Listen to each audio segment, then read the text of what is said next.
Sunan Bonang merupakan salah satu ulama wali songo penyebar agama Islam di tanah Jawa pada abad 14. Selain berdakwah, Sunan Bonang juga memiliki karomah Allah Subhanahu wa Ta'ala. Salah satu buktinya adalah sumur Serumbung, sumur air tawar di tepi Laut Tuban, Jawa Timur.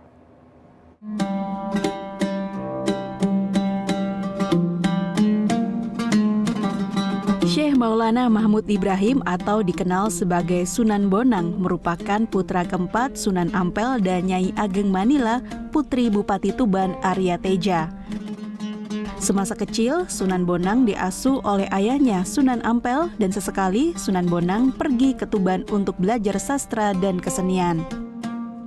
Hal inilah yang membuat Sunan Bonang lebih diterima masyarakat. Karena lebih toleran terhadap masyarakat Jawa Hindu, Sunan Bonang lebih diterima masyarakat. Apalagi dalam menyebarkan agama Islam, Sunan Bonang menggunakan cara yang disukai masyarakat, seperti menggunakan gamelan, wayang, hingga kesastraan. Selain makam, Sunan Bonang juga memiliki bukti peninggalan sejarah semasa berdakwah di Tuban.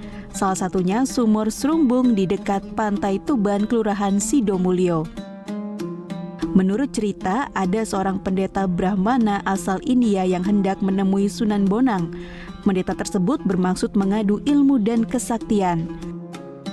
Sesampainya di Tuban, pendeta Brahmana mengurungkan niatnya karena buku miliknya hilang ditelan ombak di tengah perjalanan. Akhirnya sang pendeta bertemu Sunan Bonang yang memukul-mukulkan tongkatnya ke tanah beberapa kali. Tak berselang lama, keluarlah air yang kian membesar dari lubang bekas pukulan Sunan Bonang. Buku-buku yang hilang ditelan ombak milik sang pendeta Hindu turut ditemukan.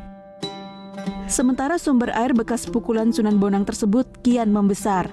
Air tawar tersebut keluar dari tanah hingga akhirnya berubah menjadi sebuah sumur.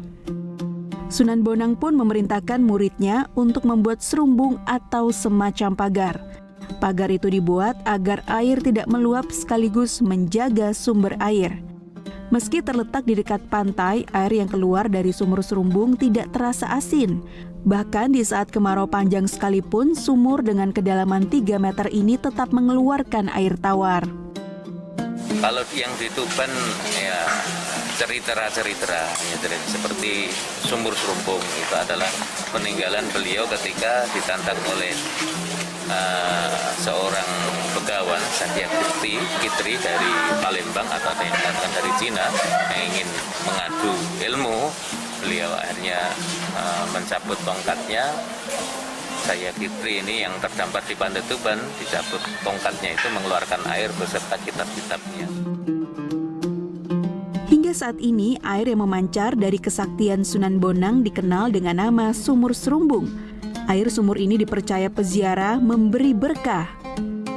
Ziki Muhammad, Husni Mubarok, CTV Tuban.